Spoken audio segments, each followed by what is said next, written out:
Ladies and gentlemen, welcome back to the analysis of YOLENO TV. I hope you're well from wherever you're watching this channel. Now, the Deputy Chief Justice Philemona MWILU addressed the nation on the ongoing impeachment motion. And in her address, Deputy Chief Justice mentioned something which can only point to some kind of warning to the Senate. Now, what the Deputy Chief Justice said here, ladies and gentlemen, is that she anticipates that this impeachment might go back to the courts after the Senate. So the big concern here, ladies and gentlemen, is the timing of this press brief by the Deputy Chief Justice Philemona MWILU.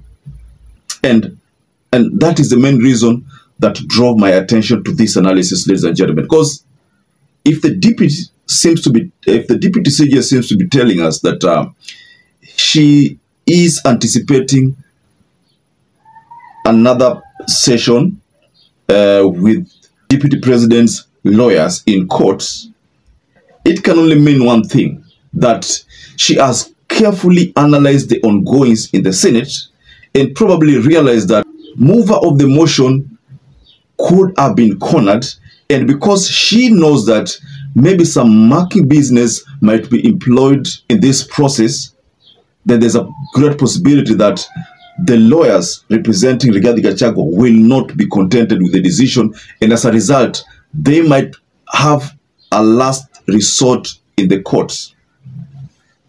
So, ladies and gentlemen, the timing of this press brief by Philemona MWILU.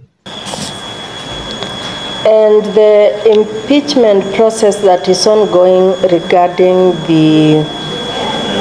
our deputy president is not unique. It's an application of the Constitution. It's not something that has been plugged from the air. It has a constitutional process to follow. So I want us to go extensively into this statement that Philemona has released, and I'll share the other part of that press brief in a short while. But before you do that, please like this video. It's so important. If you like this video, that is the only YouTube shares our content. And by the way, I'm so grateful for everybody who has been liking our videos. I don't take that for granted. Subscribe to our channel if you've not subscribed before, and to existing subscribers, thank you so much for your support.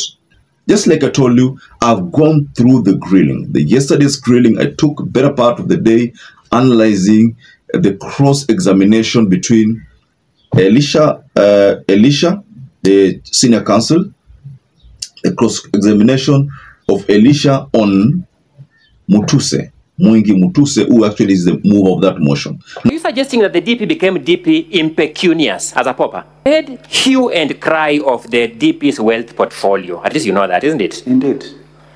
You have also told us that even if we gave him the best possible assumption, he would be having 24 million shillings in his account because that's his salary, yes? The known sources of income. Are you suggesting that the DP became DP impecunious as a pauper?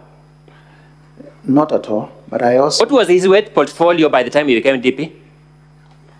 I have several lists. Do you know his wealth portfolio by the time he became DP?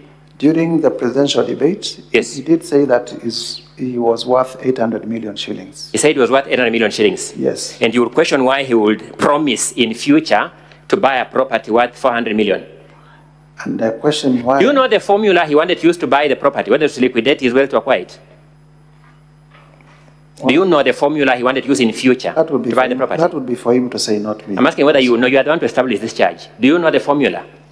I have demonstrated that the formula is corrupt and the sources of the wealth are unexplained.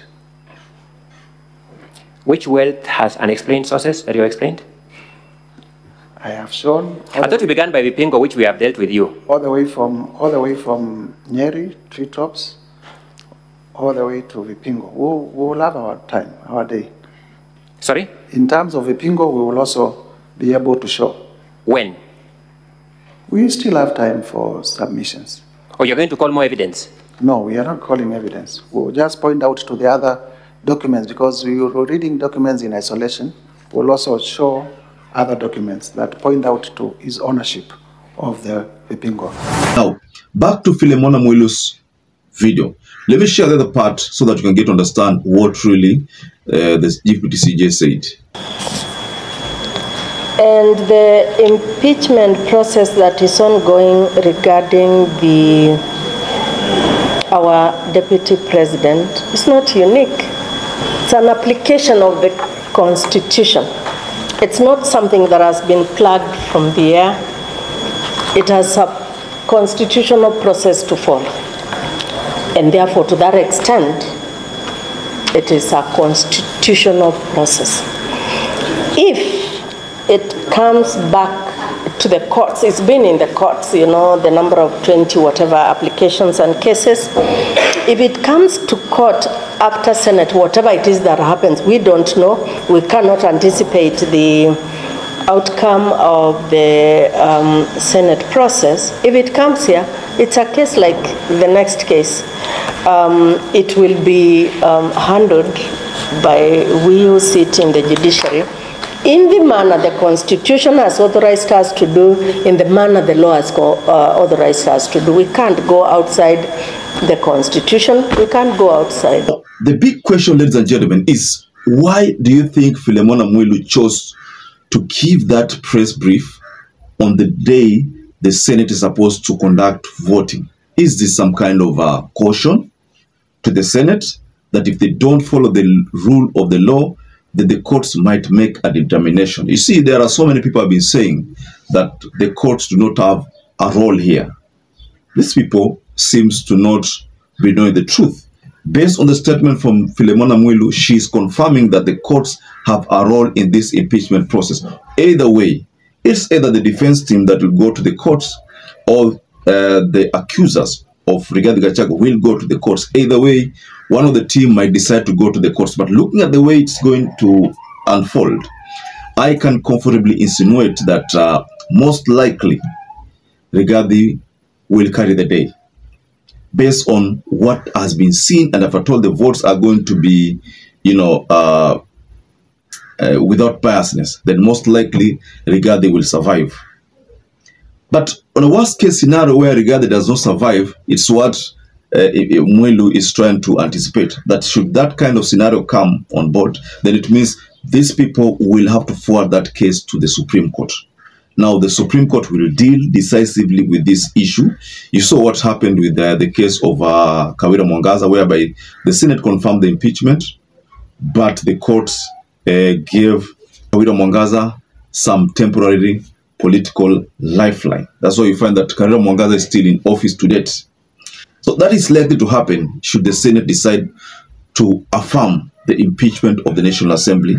Most likely, Rigathi Gachagua's team will head to the courts, because we've realized that they have a very strong legal team based on what we've actually seen. So, ladies and gentlemen, go below in the comment section and you can offer your reaction on this video that has been leaked from Deputy CJ Philemona MWILU, and she has made a very strong statement.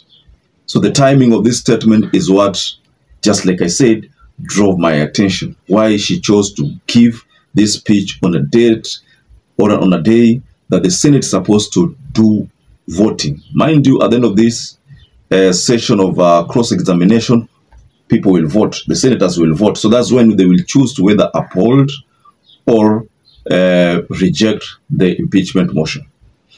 Now, perhaps if you're watching this video and you've not subscribed, take 1 second and subscribe, like this video. Until we catch up again, stay safe and stay blessed.